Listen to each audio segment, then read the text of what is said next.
Most dominant display I've seen from Arsenal this season, right? You know, honesty, especially in the first half. Like Tottenham were blown away from the park. Like Thomas Frank was, he did not know what to do. Like he did not know how to cope with the way Arsenal was playing. He did not know how to. He did not have any solutions for the way Arsenal was playing, right?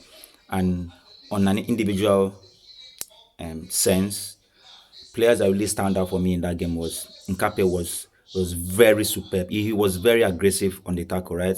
And when we lost Gabriel to that injury, so many Arsenal fans were panicking. They were worried that we are going to lose a bit of quality from losing Gabriel. That is fine, right? We without having Gabriel, we are going to lose that leadership. We even Ayeta made mention of that. Without Gabriel is our leader in that defense, right? We are going to lose a bit of that ball. On the defensive side, I was very assured because Nkape has obviously shown in his career.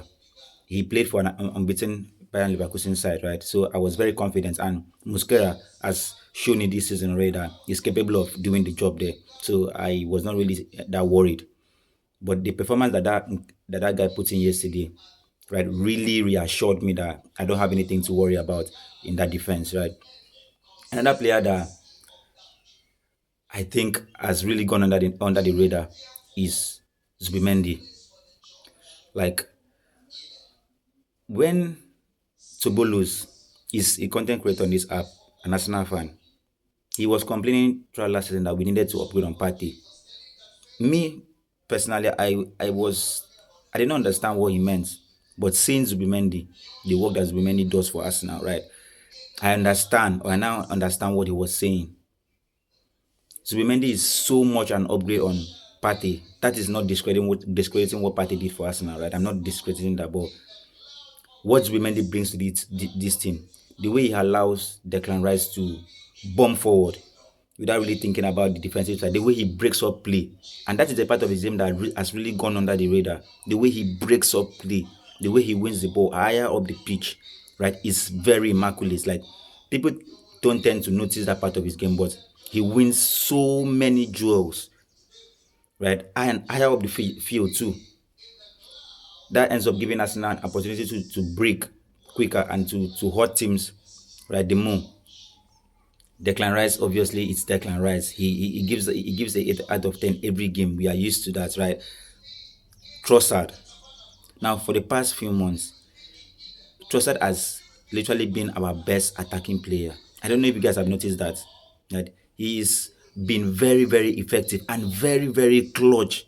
The amount of goals this guy scores for us, and the kind of goals he scores for us. Like he scores the goals when the team needs the goals, and he has really, really improved his the final part of his game, like the end product of his game, right? He has really gotten up a notch, right?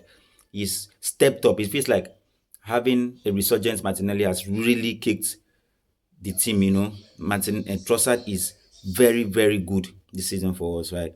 And Merino, I'm not going to lie. When I saw the team sheet, right, I that was the area I was a bit worried about. Having Merino in that attack and the way Tottenham set up, they had that table defense, three-man defenders. I was skeptical. I was thinking, well, is Merino going to be able to cope with that? But the way Ateta utilized Merino in that game, God.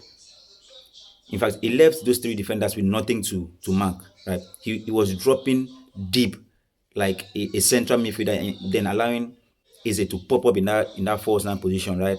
And Romero, Van der Ven, Danso, they did not know what to do. They didn't know if they should press or stay back. Like they were left confused, right?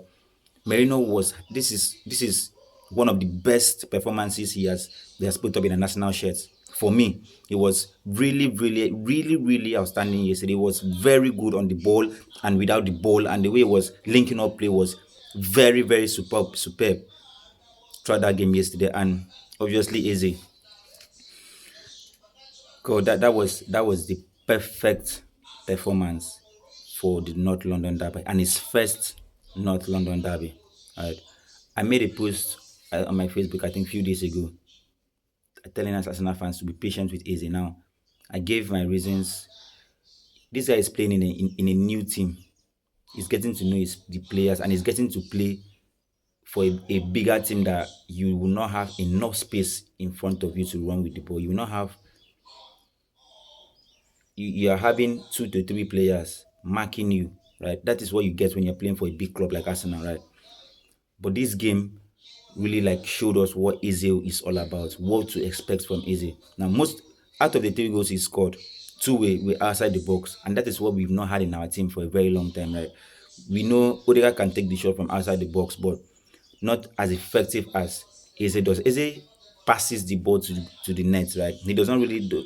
He does not shoot that much. The way he caresses the ball is when it comes to shooting, right? Eze is, I think, is better than Odegaard, and that is what we know we lacked in the previous seasons, right? When teams decide to come in and sit really deep against us, right? We don't have those players that can take the shot from outside the box, and that is what Eze brings to the team. Overall, it was an outstanding performance from the boys, right? It almost 10/10 performance, right? And we move, right? We move, and I made mention of it in my previous video. I don't really care about the Bayern Munich game that much. If Ayeta decides to rest the players, I don't have any problem with that, right? Even though we lose the game, I don't have any problem with that. We need to focus, put most of our attention in the Premier League for now, because as far as the Champions League goes, I think the points we've accumulated would be enough to keep us in the top 8, right? So let's really focus on the Premier League.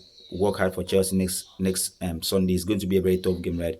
We're going to need our players to be 100% ready for that game.